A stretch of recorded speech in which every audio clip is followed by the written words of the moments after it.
Hello guys, आज हम बात करने वाले हैं सोल लैंड 5 के नॉवल के बारे में, जहां होगा तांग सान का रीबर्थ। ये नॉवल पहले वाली सोल लैंड जैसी सोल रिंग वाली कहानी नहीं है, लेकिन बिलीव मी, ये उससे भी ज्यादा इंटरेस्टिंग और थ्रिलिंग है। तो चलिए शुरू करते हैं। बेशुमार स्पेस के बीचों बीच एक छोटी सी रोशनी की बूंद बिना किसी दिशा के तैर रही थी। वो एक ऐसा पॉइंट ऑफ लाइट था जो ना पूरी तरह रियल लग रहा था और ना ही पूरी तरह नथिंगनेस में खोया हुआ, लेकिन उस छोटी सी रोशनी के टुकड़े के अंदर थी कॉन्शियसनेस, और वो भी कोई नॉर्मल नहीं, डिवाइन कॉन्शियसनेस। क्योंकि सिर्फ डिवाइन कॉन्शियसनेस ही यूनिवर्स में ऐसे भटक सकती है बिना धुंधला हुए। और ये तो और भी खास थी क्योंकि ये किसी खास डायरेक्शन की तरफ जा रही थी, किसी खोज में था। वो बस महसूस कर रहा था उस खिंचाव को, जो हल्का था पर बहुत क्लियर भी था। जब उसकी वाइफ मरी थी तब उसकी डिवाइन कॉन्शियसनेस टुकड़ों में बिखर गई थी, और बस रीबर्थ के जरिए ही उसे दुनिया में वापस लौटने का एक चांस मिल सकता था। इस दुनिया में ऐसा कुछ नहीं है जिसे रिग्रेट मेडिसिन कह सके, यहाँ तक कि एक गॉड किंग के लिए भी नहीं, जो कुछ वक्त के लिए टाइम को रिवर्स कर सकता है, लेकिन सब कुछ पूरी तरह से दोबारा नहीं बदल सकता। उसके पास और कोई रास्ता नहीं था। जो एक रास्ता था वो यही था, उसे ढूंढना। चाहे इसके लिए उसे अपनी 10,000 साल की कल्टीवेशन छोड़नी पड़े, या फिर फर्स्ट जनरेशन गॉड किंग वाली पहचान ही क्यों ना छोड़नी पड़े, क्योंकि उससे बढ़कर कुछ भी नहीं था। उसके बिना पूरे यूनिवर्स का किंग होना भी बेकार था।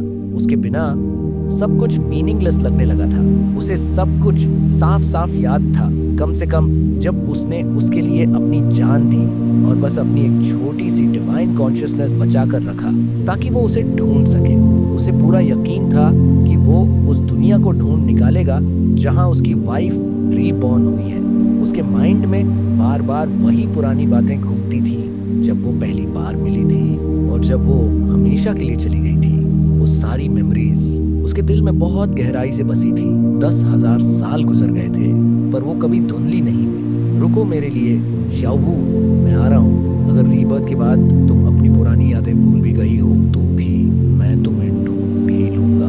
तुम्हारा टांग सान तुम्हारे लिए ही दोबारा जन्मा है। नेक्स्ट पार्ट में हमें दिखाया जाता है एक कमजोर सी रोने की आवाज गूंज रही थी उस तंग और ठंडी सी कमरे में। एक औरत अपने बच्चे को सीने से चिपकाए बैठी थी, और जो कंबल था उसके पास वो भी फटा पुराना, लेकिन फिर भी वो उसे टाइटली लपेटे हुए थी ताकि बाहर की ठंडी हवा से अपने बच्चे को बचा सके। कमरे में बहुत अंधेरा था, जैसे माहौल की उदासी को दिखा रहा हो। एक ऑयल लैंप हल्की हल्की टिमटिमा रही थी, जैसे कभी भी बुझ सकती है।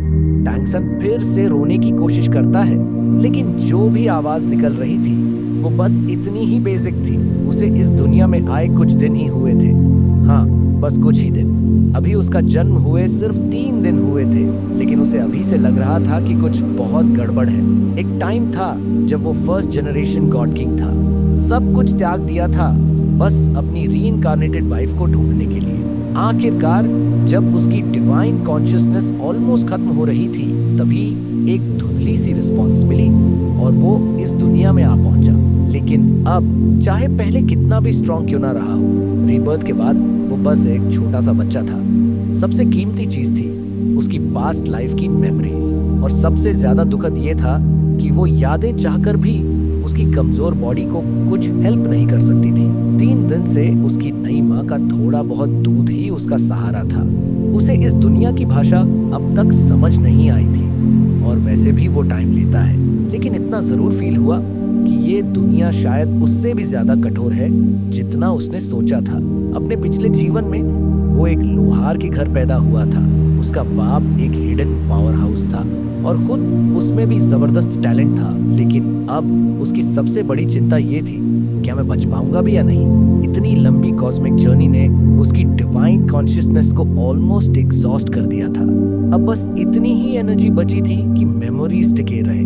उसकी माँ जो खुद को पोषण की मारी हुई थी, उससे पैदा हुआ ये बच्चा भी एकदम कमजोर था।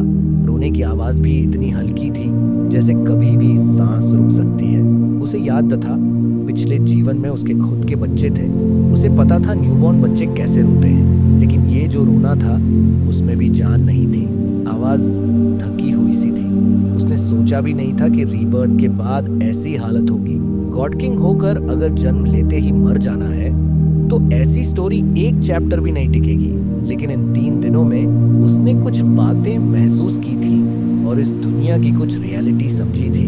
वो इंसान के रूप में ही जन्मा था, कम से कम पिछले वर्ल्ड के ह्यूमंस जैसा ही। लेकिन इस दुनिया में इंसानों की हालत बेहद बुरी थी। सिंपल वर्ड्स में स्लेव्स थे। 3 दिन बीत चुके थे, उसने अपने पिता को नहीं देखा था, सिर्फ माँ ही थी। और दिन में कुछ लोग आते थे जो भीगते फटे कपड़ों में थोड़ा बहुत खाना देकर चले जाते थे। सबके चेहरे एक जैसे थे, जैसे इमोशन ही खत्म हो गया हो। टांगसान की डिवाइन सोल बाकी लोगों से थोड़ी ज्यादा पावरफुल थी। शायद इसी वजह से वो लैंग्वेज जल्दी ग्रास्प नहीं कर पा रहा था, क्योंकि यहाँ के लोग बोलते ही बहुत कम थे। जो भी बोलते वो बस 1-2 शब्द होते। क्या मैं यहीं मर जाऊंगा? उसके होंठ थोड़े हिले और बस फिर से वाह वाह की आवाज निकल पड़ी। शाओ वू, अगर तुम्हारी आत्मा कहीं जागी है तो अपने पति को आशीर्वाद देना। मैं ज्यादा नहीं मांगूंगा, बस इतना कि मैं जिंदा रह सकूं, वरना हम कभी फिर से मिल नहीं पाएंगे। उसका कमजोर शरीर कब नींद में चला गया पता भी नहीं चला। ऐसे ही आधे अधूरे होश में उसका 1 महीना बीत गया। माँ के थोड़े बहुत दूध से किसी तरह जिंदा तो था, लेकिन हालत फ्रैजाइल ही रही। 1 महीने बाद भी बॉडी इतनी कमजोर थी कि वेट सिर्फ 5 से 6 पाउंड रहा होगा, जैसे एक आम नवजात शिशु। बैंग! अचानक दरवाजा खुला। इतनी तेज आवाज टांगसान ने पहली बार सुनी थी इस दुनिया में। उसने अपनी आंखें खोल दी। एक बड़ी सी फिगर अंदर घुसी और जैसे ही टांगसान ने उसे देखा वो थोड़ी देर के लिए स्टन्ड रह गया। वो इंसान नहीं था। पिछली दुनिया में उसने कई मॉन्स्टर्स देखे थे, लेकिन ये कुछ और था। जो अंदर आया शायद मेल था, 2 मीटर से भी लंबा, इंसानों जैसा बॉडी, लेकिन सिर एक भेड़िए का।